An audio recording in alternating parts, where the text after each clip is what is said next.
মোৰ নাম দীপালী। বহুত মানুহ বাস কৰা পৰিয়াল এটাত মোৰ বিয়া হৈছিল, কিন্তু কাৰো পক্ষত কথা ক'বলৈ কোনেও সাজু নাছিল। সকলোৱে নিজৰ নিজৰ কামৰ প্ৰতি গুৰুত্ব দিছিল। সকলোৱে কেৱল নিজৰ চিন্তা কৰিছিল। মোৰ শাহুৱে মোক বহুত মৰম কৰিছিল।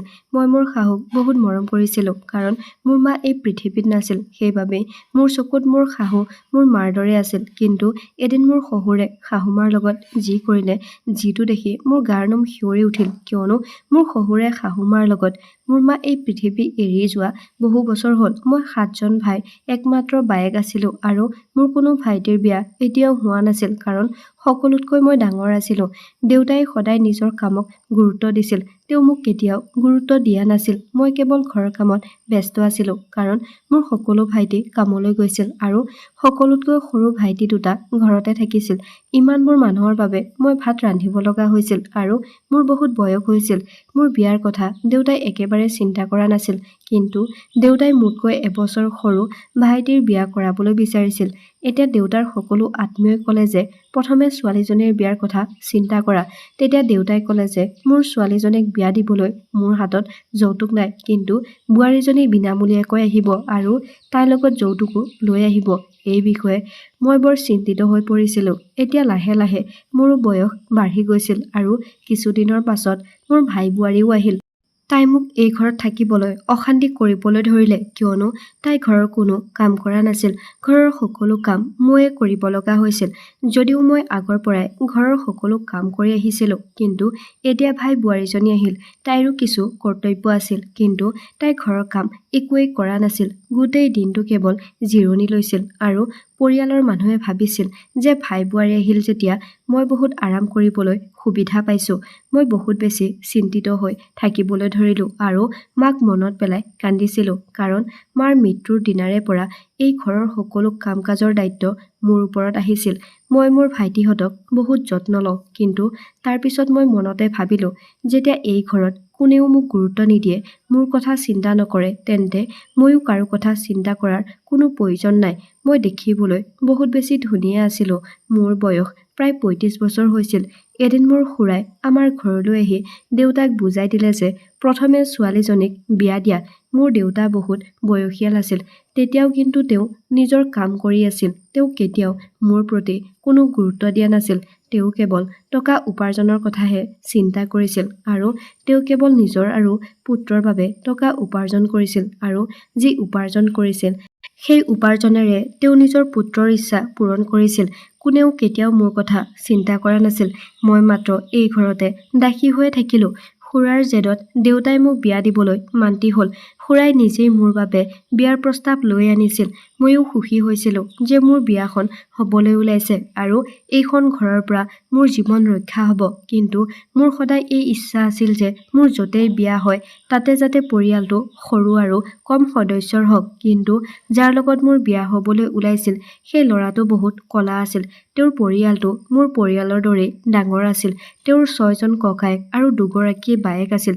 দুয়োজনী বায়েক বিয়া হৈ গৈছিল, আৰু সকলো ককায়েকে নিজৰ নিজৰ পত্নীৰ লগত আন এখন চহৰত বাস কৰিছিল। ইয়াত সেই ল'ৰাটোৱে মাক দেউতাকৰ লগত নিজৰ ঘৰত থাকিছিল। এই ল'ৰাটোৰ একমাত্ৰ গুণটো আছিল যে তেওঁ বহুত বেছি টকা উপাৰ্জন কৰিছিল, আৰু তেওঁৰ ঘৰটো বহুত ডাঙৰ আছিল। শুনা পাইছিলোঁ যে তেওঁৰ সকলো ককায়েকে নিজৰ নিজৰ ভাগ লৈ ঘৰৰ পৰা বিচ্ছেদ হৈছে। এই ল'ৰাটো বহুত ক'লা আছিল, আৰু সেয়েহে তেওঁৰ বিয়া হোৱা নাছিল। মোৰো বহুত বয়স হৈছিল, আৰু মোৰ বাবে বিয়াৰ কোনো প্ৰস্তাৱ অহা নাছিল। সেইকাৰণে খুৰাই মোৰ বাবে এই সম্পৰ্কটো আনিছিল, কাৰণ মোৰ দেউতাই মোক বিয়া দিয়াৰ কোনো উদ্দেশ্য নাছিল। অৱশেষত দেউতাই এই সম্পৰ্কটো হ'ব বুলি ক'লে। তেওঁ এই সম্পৰ্কটো হ'ব বুলি কোৱাৰ আটাইতকৈ ডাঙৰ কাৰণটো হ'ল ল'ৰাটোৰ পৰিয়ালে যৌতুক বিচৰা নাছিল, কাৰণ তেওঁলোকৰ হাতত ভগৱানে দিয়া সকলো বস্তু আছিল। ল'ৰাটোৰ মাকে আহি মোক সোণৰ আঙঠি এটা পিন্ধাই দিলে। মই বৰ সুখী হৈছিলোঁ যে মই বিয়া হ'ম, আৰু এনে এটা পৰিয়ালত বিয়া হ'ম য'ত মোৰ স্বামী বহুত বেছি ধনী আৰু চহকী। চেহেৰাৰ লগত কি আছে, ব্যক্তিজনৰ উপাৰ্জন ভাল হ'ব লাগে। মই এনেকুৱা এজন স্বামী বিচাৰিছিলোঁ, যিয়ে মোক সন্মান কৰিব, মোক মৰম দিব। এইটো আস্থাৰ সৈতে মোৰ দেউতাই মোক সেই ল'ৰাটোৰ লগত বিয়া দিলে। মোৰ শহুৰৰ ঘৰ মোৰ ঘৰৰ পৰা বহু দূৰত আছিল। দেউতাই কেতিয়াও ল'ৰাৰ ঘৰলৈ গৈ তেওঁলোকৰ ঘৰ দুৱাৰ চোৱা নাছিল। মোৰ বিয়া হৈ গ'ল, আৰু খুৰাৰ ওপৰত মোৰ বহুত বিশ্বাস আছিল কাৰণ তেওঁ মোৰ বাবে এই সম্পৰ্কটো লৈ আহিছিল। কিন্তু দুখৰ কথাটো হ'ল যে মোৰ এই বিশ্বাস তেওঁৰ বাবে ভুল বুলি প্ৰমাণিত হ'ল।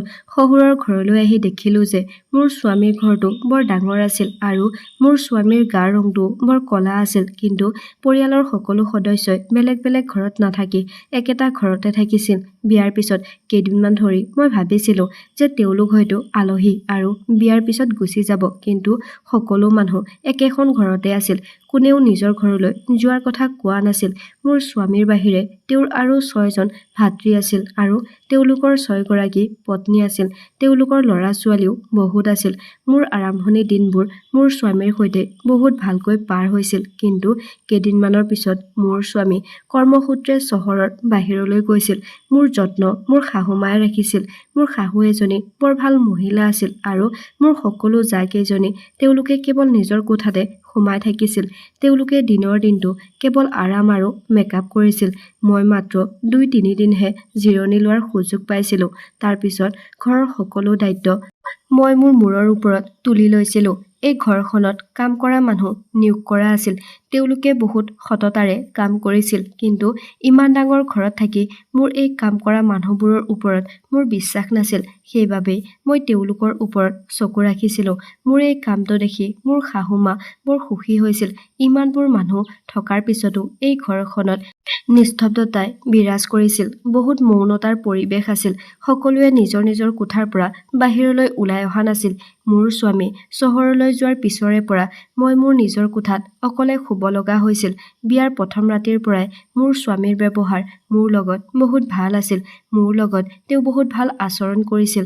মই বহুত সুখী হ'লোঁ যে মোৰ স্বামী এজন বহুত ভাল মানুহ, কিয়নো তেওঁৰ গাৰ ৰং ক'লা হোৱাৰ বাবে তেওঁৰ বিয়া হ'বলৈ বহু সময় লাগিছিল। যেতিয়া মই মোৰ কোঠাত শুবলৈ যাওঁ আৰু যেতিয়া মই অকলে থাকোঁ, তেতিয়া মাজনিশা এনেকুৱা অনুভৱ হয় যে কোনোবাই চিঞৰ-বাখৰ কৰা শব্দ আহি আছে। মোৰ এনে লাগিছিল যেন এইটো ঘৰত ভূত আছে, কাৰণ মই কাৰোবাৰ ভৰিৰ খোজৰ শব্দও শুনিছিলোঁ আৰু এই ঘৰৰ বাকী সকলো সদস্যই গোটেই দিনটো কোঠাটোৰ ভিতৰতে সোমাই থাকে। তেন্তে এই ঘৰত ৰাতি খোজ কাঢ়ি যোৱা মানুহ কোন আছিল? মোৰ বৰ ভয় লাগিছিল আৰু মই মোৰ স্বামীক মনত পেলাই থাকোঁ। এতিয়া প্ৰতিদিনে এনেকুৱা হ'বলৈ ধৰিলে যে কোনোবাই খোজ কাঢ়ি যোৱা শব্দ আৰু চিঞৰ-বাখৰৰ শব্দ শুনিবলৈ ধৰিলোঁ। মই বহুত ভয় খালোঁ আৰু কোঠাটোত নিজকে আবদ্ধ কৰি ৰাখিলোঁ। মই ভাবিবলৈ ধৰিলোঁ যে মই এই বিষয়ে নিশ্চয় কাৰোবাক সুধিম যে ৰাতি হ'লে এই ঘৰখনত কি হয়। ৰাতিপুৱা যেতিয়া মই শাহুমাক এই বিষয়ে সুধিলোঁ, তেতিয়া তেওঁ বহুত নাৰ্ভাছ হৈছিল আৰু তেওঁ কথাটো বেলেগ ফালে লৈ গ'ল। এই ঘৰটো বৰ ডাঙৰ আছিল আৰু এই ঘৰটোত বহুত মানুহ বাস কৰিছিল। এইটো সম্ভৱ যে কোনোবাই ৰাতি সাৰ পায় বা কোনোবা জাজনীৰ সন্তানে কান্দি থাকে। মোৰ এনে লাগিছিল যেন কোনোবাই চিঞৰিছে। হয়তো মোৰ এইটো ভ্ৰম চাগৈ।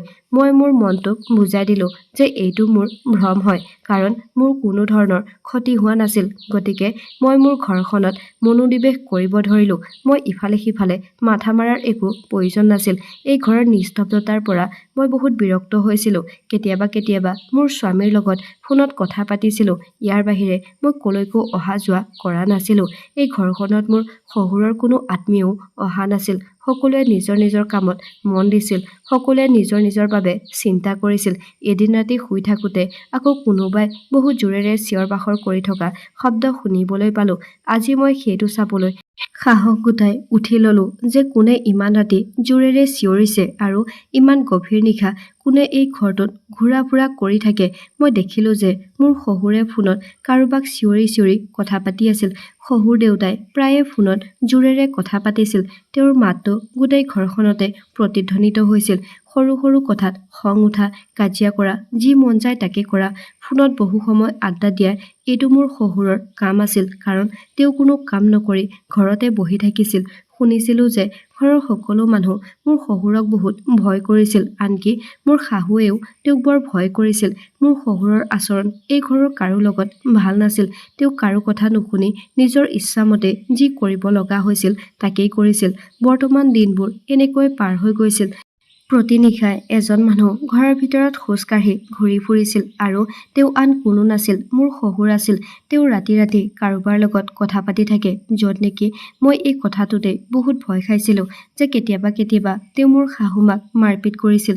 তেওঁ মোৰ শাহুমাক বহুত বেয়া আচৰণ কৰিছিল। নিজৰ পত্নীক ভৰিৰ জোতা বুলি গণ্য কৰিছিল। যেতিয়া মই বিয়া হৈছিলোঁ তেতিয়া প্ৰথম দিনবোৰত ইয়াত এনেকুৱা একো নাছিল, কিন্তু মোৰ স্বামীয়ে কৰ্মসূত্ৰে ঘৰ এৰি যোৱাৰ পিছত এইবোৰ হ'বলৈ ধৰিলে। তেওঁ মোৰ শাহুমাক প্ৰতিদিনে মাৰপিট কৰিছিল আৰু শাহুমাই জোৰ জোৰকৈ চিঞৰিছিলোঁ, কিন্তু শহুৰে ৰৈ নাথাকিল।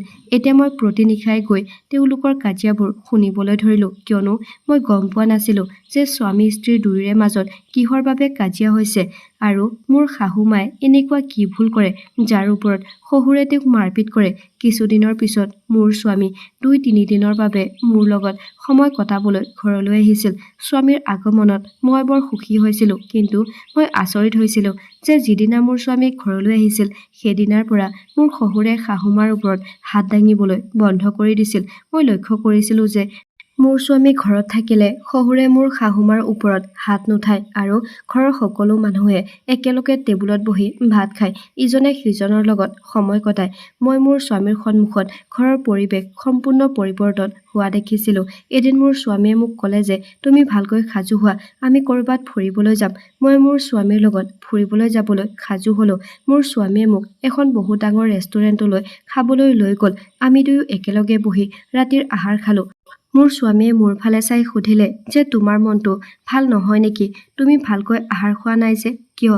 মই ভাবিলোঁ যে এই সময়ত মই মোৰ স্বামীক এই কথা কোৱাটো উচিত হ'বনে নহয়, কাৰণ মই মোৰ শাহুমাৰ বাবে বৰ চিন্তিত হৈ পৰিছিলোঁ। তাৰপিছত মই মোৰ স্বামীক সকলো কথা ক'বলৈ চেষ্টা কৰিলোঁ, কাৰণ আমি দুয়ো বিয়া হোৱাৰ পিছত প্ৰথমবাৰৰ বাবে একেলগে সময় কটাবৰ বাবে ঘৰৰ পৰা ওলাই আহিছিলোঁ। মই এনেকুৱা কথা পাতি তেওঁক চিন্তাত পেলাব বিচৰা নাছিলোঁ আৰু লগতে এইটোও ভাবি আছিলোঁ যে মই সেই ঘৰখনৰ বোৱাৰী। মই বহুত সাহস গোটাই স্বামীক সুধিলোঁ, তোমাৰ দেউতাই ৰাতি কিয় নিজৰ পত্নীৰ ওপৰত হাত তোলে? এই প্ৰশ্নটো শুনাৰ পিছত মোৰ স্বামীয়ে বৰ আচৰিত হৈ মোৰ ফালে চাই ক'লে যে তুমি পাগল হৈছা নেকি?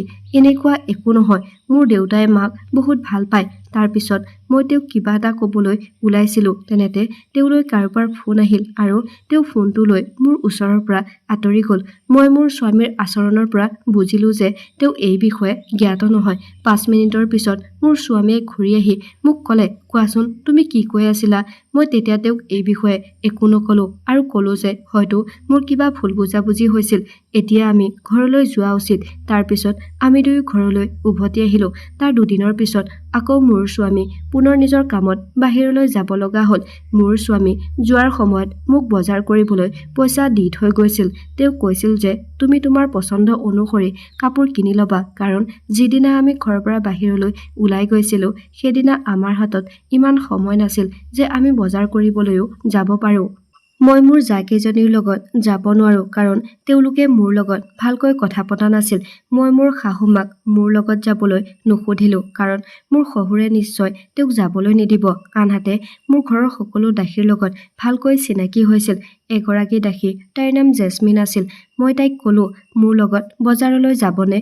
তাই লগে লগে বজাৰলৈ যাবলৈ সাজু হ'ল। মই ঘৰখনত মই কাৰো পৰা অনুমতি লোৱাৰ প্ৰয়োজন নাছিল, কাৰণ এই ঘৰত যিয়ে যি নকৰক কিয় তাক লৈ কাৰো একো অভিযোগ নাছিল। সেইবাবেই মই দাসীক মোৰ লগত বজাৰলৈ লৈ গ'লোঁ।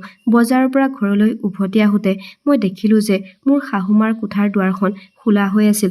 মই লাহে লাহে শাহুৰ কোঠাৰ দুৱাৰৰ ফালে আগবাঢ়িলোঁ। তেওঁৰ কোঠাৰ পৰা মাত এটা আহি আছিল।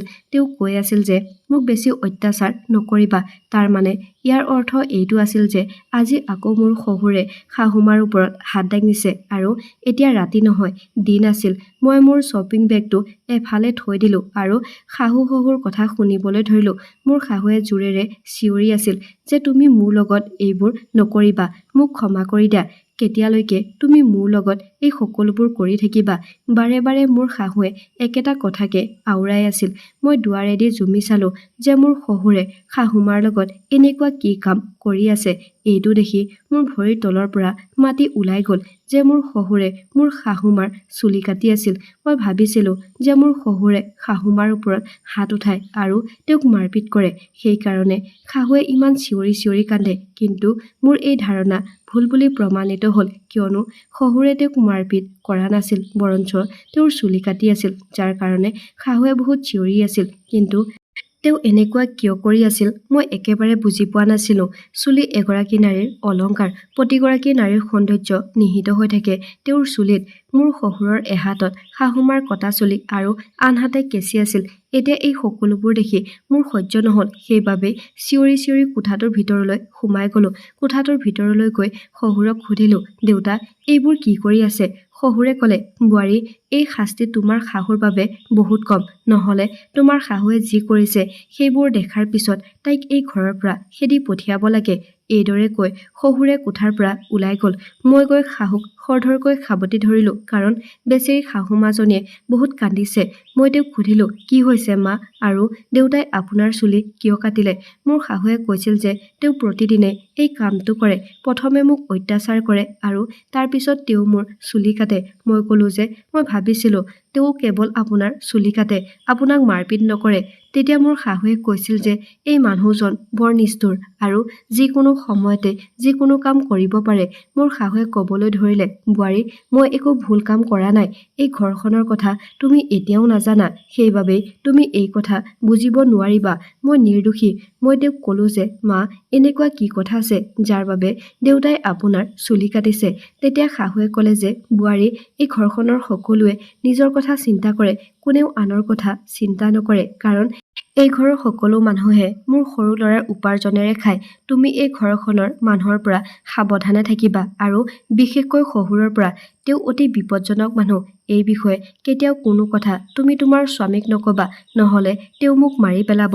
এই কথা কৈ শাহুৱে মোক জোৰকৈ কোঠাটোৰ পৰা উলিয়াই দিলে আৰু ক'লে যে ভৱিষ্যতে তুমি আমাৰ দুয়োজনৰ কাজিয়াৰ মাজত নাহিবা, নহ'লে তোমাৰ বাবে ভাল নহ'ব, আৰু একো কথা জনাৰ প্ৰয়োজনো নাই। তুমি তোমাৰ ৰুমলৈ যোৱা। মই মনে মনে তেওঁৰ কোঠাৰ পৰা ওলাই আহিলোঁ। মোৰ শহুৰে শাহুৰ লগত ভাল আচৰণ কৰি থকা নাছিল। মোৰ শাহু এগৰাকী ভাল মানুহ আছিল, আৰু তেওঁক এনেদৰে অত্যাচাৰ কৰি থকাটো মই চাই থাকিব নোৱাৰিম। মই মোৰ কোঠাৰ ফালে গৈ থাকোঁতে চিৰিত শহুৰক লগ পালোঁ। শহুৰে মোক মাত লগাই ক'লে যে এবাৰ মোৰ কথা শুনা। মই জানো মই কোৱা কথাবোৰ তুমি বিশ্বাস নকৰিবা। মই মোৰ শহুৰৰ কথাবোৰ বুজিব পৰা নাছিলোঁ। তেওঁ মোৰ ওচৰলৈ আহি মোক ক'লে যে মই জানো তুমি এগৰাকী বৰ বুদ্ধিমান ছোৱালী, মোৰ ল'ৰাৰ দৰে। মোৰ ল'ৰাটোও বৰ বুদ্ধিমান। মই মোৰ শহুৰক ক'লোঁ, কিন্তু আপুনি মাৰ লগত বহুত বেয়া কৰি আছে। তেতিয়া শহুৰে ক'লে, ৰ'বা, মই এতিয়াই তোমাক গোটেই কাহিনীটো বুজাই দিম, যাতে তুমি মোক বিশ্বাস কৰিব পাৰা আৰু লগতে এই ঘৰত কি হৈ আছে জানিব পাৰিবা।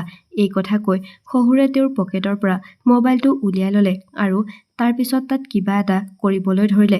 মোবাইলৰ ভিতৰত থকা ফটো কেইখনমান উলিয়াই মোৰ ফালে আগবঢ়াই দি ক'লে, এইটো চোৱা। মই আশা কৰোঁ যে আজিৰ পিছত আৰু তুমি মোক ভুল নুবুজা। মোৰ শহুৰে ক'বলৈ ধৰিলে যে মই কোনো বেয়া মানুহ নহয়, কিন্তু যেতিয়া এজন পুৰুষে নিজৰ পত্নীয়ে কৰা প্ৰতাৰণা দেখে, তেন্তে তেওঁ নিশ্চয়কৈ কোনোবা নহয় কোনোবা প্ৰকাৰে পত্নীক বান্ধোনত ৰাখিব বিচাৰিব। ফটোবোৰ দেখাৰ পিছত মোৰ ভৰিৰ তলৰ পৰা মাটি ওলাই গৈছিল। মই মোৰ চকুকেইটাক বিশ্বাস কৰিব পৰা নাছিলোঁ। ফটোবোৰ চাই থাকোঁতে হঠাৎ মোৰ শাহুৱে চিৰিৰ ওচৰলৈ আহিল আৰু মোৰ হাতৰ পৰা মোবাইলটো কাঢ়ি লৈ নিজৰ লগত ৰাখিলে আৰু মোক হাতত ধৰি টানিবলৈ ধৰিলে আৰু ক'লে যে তুমি এতিয়াও তোমাৰ ৰুমলৈ যোৱা নাই। মই শাহুক কিবা এটা ক'বলৈ লওঁতেই তেওঁ ক'লে যে তুমি একো নাজানা আৰু একো বুজি নোপোৱা। এতিয়া তুমি নিজৰ ৰুমলৈ যোৱা আৰু দ্বিতীয়বাৰ আমাৰ মাজত সোমোৱাৰ একো প্ৰয়োজন নাই। মই মোৰ শাহুৰ পৰা হাতখন আঁতৰাই আনিলোঁ। তেওঁ মোৰ ফালে চকু দুটা ডাঙৰ কৰি চাই আছিল। মই মোৰ শাহুৰ ফালে বৰ মনোযোগেৰে চাই আছিলোঁ। ৰাতিৰ সময়তো আকৌ সেই আগৰ দৰে চিঞৰি থকা মাতবোৰ আহি আছিল। মোৰ শাহুৰ চুলিবোৰ বহুত দীঘল আছিল। শহুৰে তেওঁৰ চুলি কাটি কাটি আধা কৰি দিছিল। তেওঁ সদায় মূৰত উৰণি লৈ ঘূৰি ফুৰিছিল। কিছুদিন এনেকৈ পাৰ হৈ গ'ল। মোৰ স্বামী যেতিয়া ঘৰলৈ আহিছিল, তেতিয়া ঘৰৰ পৰিৱেশটো বৰ ভাল হৈ যায়, আৰু যেতিয়া ঘৰৰ পৰা ওলাই যায়, তেতিয়া ঘৰৰ পৰিৱেশটো আকৌ বেয়া হৈ যায়।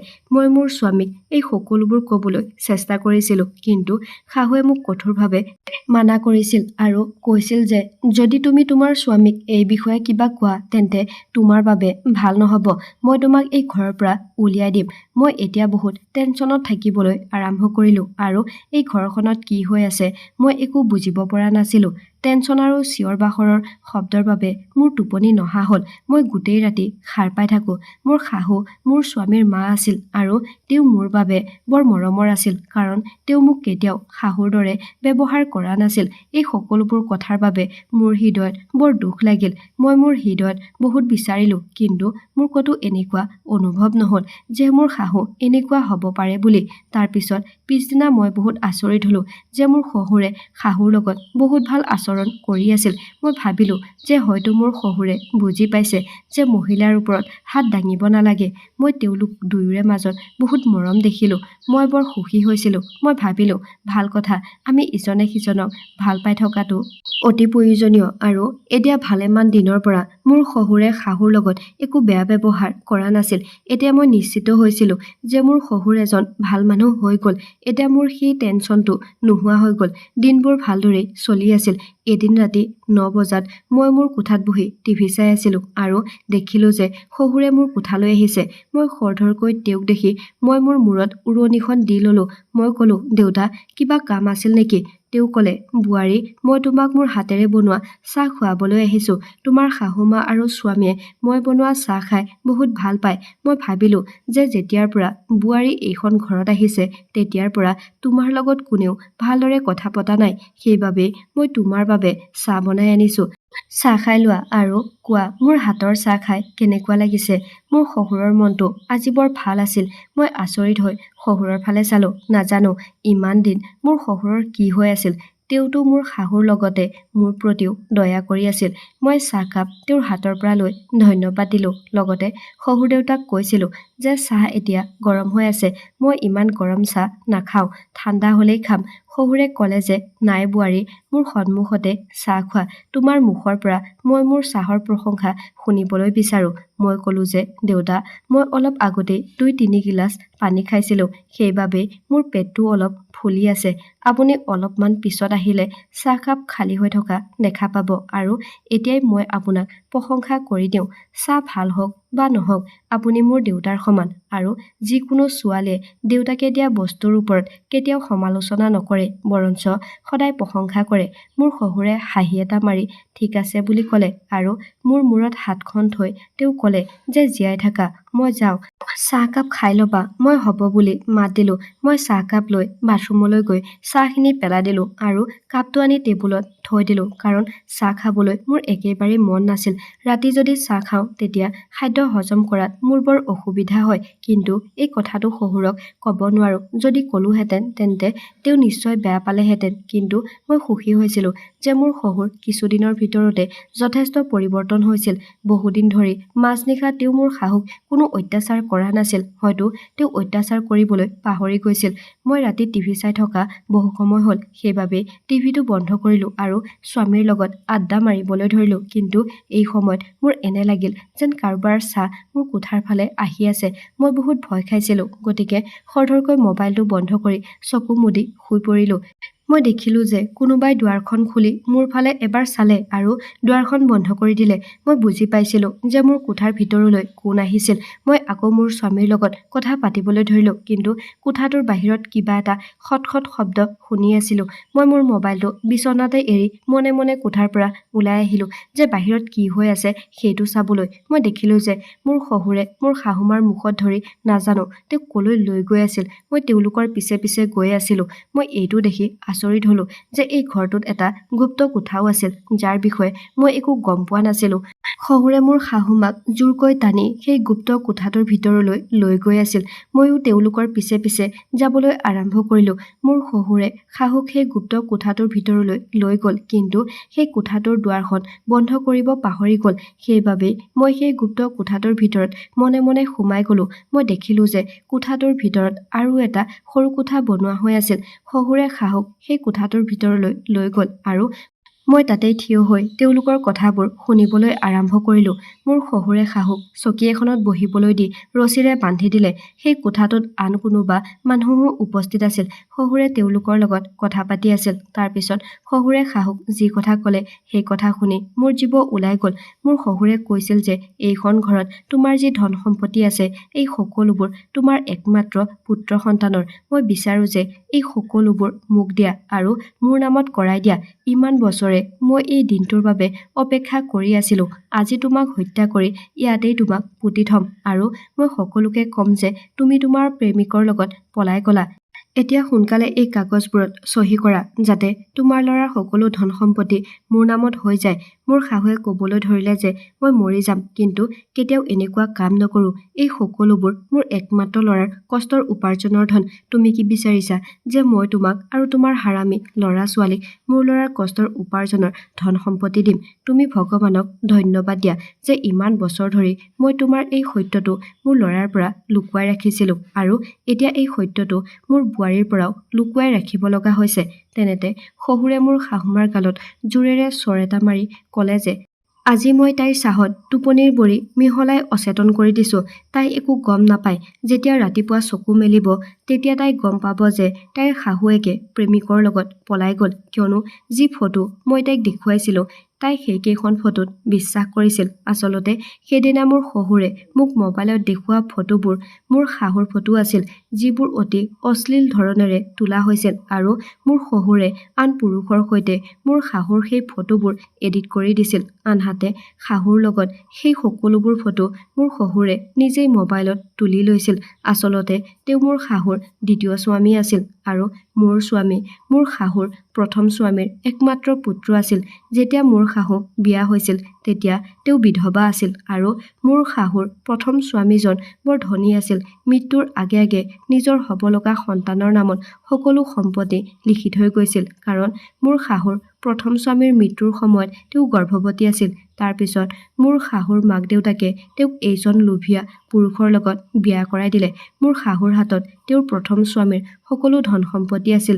সেইবাবেই শাহুৱে তেওঁৰ একমাত্ৰ পুত্ৰক বহুত পঢ়ুৱাইছিল আৰু শিকাইছিল আৰু পুনৰ প্ৰথম স্বামীৰ ব্যৱসায় আৰম্ভ কৰাত সহায় কৰিছিল। আনহাতে শাহুৰ দ্বিতীয় স্বামীৰ সন্তানে তেওঁৰ পৰা যথেষ্ট সুবিধা লৈ তেওঁৰ সম্পত্তি উপভোগ কৰিছিল। মোৰ স্বামীয়ে গম পোৱা নাছিল যে এই মানুহজন তেওঁৰ দ্বিতীয় দেউতাক, কিন্তু মোৰ স্বামীয়ে চকু মেলাৰ পৰাই মোৰ শহুৰক নিজৰ দেউতা বুলি গণ্য কৰিছিল। সেইবাবেই মোৰ শাহুৱে কেতিয়াও মোৰ স্বামীক এইবোৰ কথা কোৱাৰ প্ৰয়োজন বুলি ভবা নাছিল। কিন্তু যেতিয়া মোৰ স্বামী ডাঙৰ হৈ দেউতাকৰ ব্যৱসায় আৰম্ভ কৰিলে তেতিয়া ব্যৱসায়টো বহুত আগুৱাই গ'ল আৰু উপাৰ্জন বহুত বাঢ়িবলৈ ধৰিলে। কিন্তু এইটো কথা মোৰ শহুৰে ভাল নাপালে, কাৰণ তেওঁৰ কোনো সন্তানে মোৰ স্বামীৰ লগত প্ৰতিযোগিতা কৰিবলৈ সক্ষম নাছিল আৰু মোৰ স্বামী সক্ষম হোৱাৰ পিছতো আটাইকেইজনে মোৰ স্বামীৰ ঘৰত থাকি তেওঁৰ কষ্টৰে উপাৰ্জন কৰা ধন খৰচ কৰি আছিল। কিন্তু মোৰ স্বামীয়ে উপাৰ্জনৰ পৰা যিখিনি ধন সম্পত্তি গোটাইছিল তেওঁ সকলো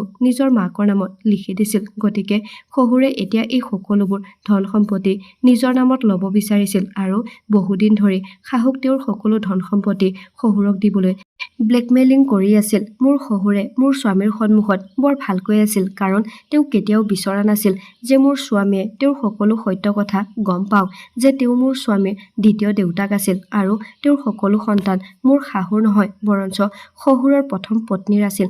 যদি মোৰ স্বামীয়ে এই সকলোবোৰ কথা গম পায় তেন্তে তেওঁ এই মানুহবোৰক আমাৰ ঘৰত কেতিয়াও সহ্য নকৰিব।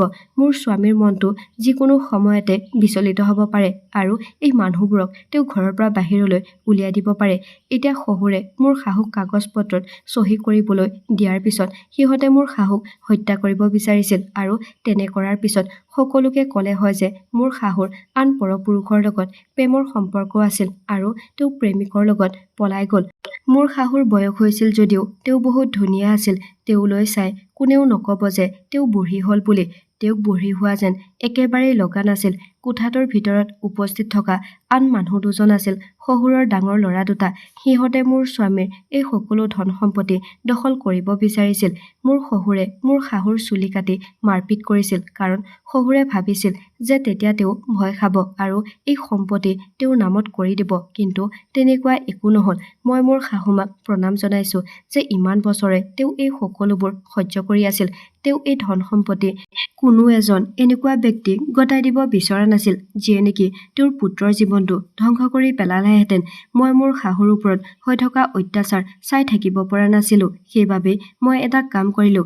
যেতিয়া মই মোৰ কোঠাত মোৰ স্বামীৰ লগত ফোনত কথা পাতি আছিলোঁ তেতিয়া মই বুজিলোঁ যে শহুৰে মোৰ কোঠাটোলৈ আহিছে। তেতিয়া মই মোৰ স্বামীক মেছেজৰ জৰিয়তে গোটেই কথাখিনি কৈছিলোঁ। মই ভাবি আছিলোঁ যে মোৰ স্বামীয়ে এই কথাবোৰ বিশ্বাস কৰিব নে নকৰে, কাৰণ কিবা এটা ভুল হ'বলৈ গৈ থকা যেন মোৰ অনুভৱ হৈছিল, কাৰণ মোৰ শহুৰৰ আচৰণ সলনি হ'বলৈ ধৰিছিল আৰু তেওঁ প্ৰথমবাৰৰ বাবে মোৰ কোঠালৈ চাহ লৈ আহিছিল। মোৰ স্বামীয়ে মেছেজবোৰ পঢ়ি উত্তৰ দিলে যে মই মোৰ বন্ধুক তোমাৰ ওচৰলৈ পঠিয়াই আছো, তুমি তাৰ সহায় ল'বা, ময়ো ঘৰলৈ গৈ আছো। যদি এই সকলোবোৰ সঁচা হয় তেন্তে মই দেউতা আৰু তেওঁৰ সকলো সন্তানক ঘৰৰ পৰা উলিয়াই দিম, আৰু যদি এই কথাবোৰ মিছা হয় তেন্তে মই তোমাক এই ঘৰৰ পৰা বাহিৰ কৰি দিম আৰু মই তোমাক বিবাহ বিচ্ছেদো দিম। মই মোৰ স্বামীক ক'লো, তুমি তোমাৰ বন্ধুক পঠিয়াই দিয়া, মই তোমাৰ সকলো কথা মানি ল'ম। মই যেতিয়া গুপ্ত কোঠাটোৰ পৰা ওলাই আহি দুৱাৰৰ ওচৰ পালোহি তেনেতে দেখিলো মোৰ স্বামীৰ এজন বন্ধু আহিছে। তেওঁ মোৰ স্বামীৰ বন্ধু হোৱাৰ লগতে এজন আৰক্ষী বিষয়াও আছিলে, কাৰণ মই মোৰ স্বামীক কৈছিলো যে তোমাৰ দেউতাই প্ৰতিনিশা মাক মাৰপিট কৰে আৰু তেওঁৰ চুলি কাটে, তুমি আহিলে সকলো নিজ চকুৰে দেখা পাবা। আৰু মই অনুভৱ কৰিছিলো যে আজিও তেওঁ সেই একে কামেই কৰিবলৈ ওলাইছে, কাৰণ মই শুইছো নে নাই মোৰ শহুৰে চেক কৰিবলৈ আহিছিল। মই তেওঁৰ ওপৰত চকু ৰাখিছিলো, সেইবাবেই হয়তো এতিয়া তেওঁ মোৰ প্ৰতি সতৰ্ক হৈ পৰিছিল। মই মোৰ স্বামীৰ বন্ধুজনক গুপ্ত কোঠাটোলৈ লৈ আহিছিলো, যেতিয়া তেওঁ নিজ চকুৰে দেখিছিল যে মোৰ শহুৰ আৰু তেওঁৰ ল'ৰাকেইটাই মোৰ শাহুক সম্পত্তিৰ কাগজত চহী কৰিবলৈ জোৰ কৰি আছিল আৰু তেওঁক মাৰপিট কৰি আছিল। তাৰ পিছত মোৰ স্বামীৰ বন্ধুজনে শহুৰ আৰু তেওঁৰ 2 পুত্ৰক গ্ৰেপ্তাৰ কৰিলে আৰু সেই তিনিওজনক তেওঁ থানালৈ লৈ গ'ল। ৰাতিপুৱা হোৱাত মোৰ স্বামীও ঘৰ পালেহি, কাৰণ তেওঁৰ বন্ধুৱে মোৰ স্বামীক ফোন কৰি সকলো কথা কৈছিল। মোৰ স্বামীৰ সন্মুখত গোটেই সত্যটো ওলাই পৰিল। তাৰ পিছত তেওঁ মোৰ শহুৰ আৰু তেওঁৰ ল'ৰাকেইটাৰ ওপৰত কেছ দিলে। মোৰ শাহুৱেও আদালতলৈ গৈ সাক্ষী দিছিল, সেইবাবে সিদ্ধান্ত আমাৰ পক্ষত আছিল। তাৰ পিছত মোৰ শহুৰ দেউতা আৰু তেওঁৰ ল'ৰা বোৱাৰী আমাৰ ঘৰৰ পৰা ওলাই গৈছিল। এতিয়া ইমান ডাঙৰ ঘৰটোত আমি অকলে আৰু অতি সুখেৰে বাস কৰোঁ। মোৰ স্বামীয়ে সিদ্ধান্ত লৈছিল যে তেওঁ আৰু কেতিয়াও বিদেশলৈ কামৰ কাৰণে ঘৰ এৰি নাযায়, তেওঁ আমাৰ লগত থাকিব আৰু তেওঁ এতিয়া এই চহৰতে থাকি নিজৰ ব্যৱসায় কৰি আছে। কেতিয়াবা কিছুমান মানুহে ধন সম্পত্তিৰ বাবে ইমান তললৈ নামি যাব পাৰে যে নিজৰ আত্মীয়ৰ সম্পৰ্কৰ মূল্য দিবলৈও পাহৰি যায়। মই আপোনালোকক অনুৰোধ কৰিব বিচাৰিছো যে আমি আমাৰ সম্পৰ্কবোৰ আদৰ কৰিবলৈ শিকা উচিত। এই সম্পৰ্কবোৰ যিবোৰ আজি আমাৰ লগত আছে, যদি আমি তেওঁলোকৰ লগত কিবা ভুল কৰোঁ তেন্তে তেওঁলোকৰ অন্তৰত ভুল বুজাবুজিৰ সৃষ্টি হ'ব আৰু তাৰ পিছত কোনেও আমাৰ ফালে ঘূৰি নাচাব। সেয়েহে এজন ভাল মানুহক বিচাৰ কৰিবলৈ শিকক আৰু ভাল মানুহৰ লগত ভাল ব্যৱহাৰ কৰিবলৈ শিকক আৰু বেয়াজনৰ দুষ্টতা নাইকিয়া কৰিবলৈ চেষ্টা কৰক। মোৰ শহুৰে মোৰ শাহুৰ ওচৰত বহুত ক্ষমা খুজিছিল, কিন্তু তেওঁ ক্ষমাৰ যোগ্য নাছিল, কাৰণ তেওঁ এটা ডাঙৰ ভুল কৰিবলৈ ওলাইছিল। সেইটো হ'ল মোৰ শাহুক হত্যা কৰিবলৈ ওলাইছিল।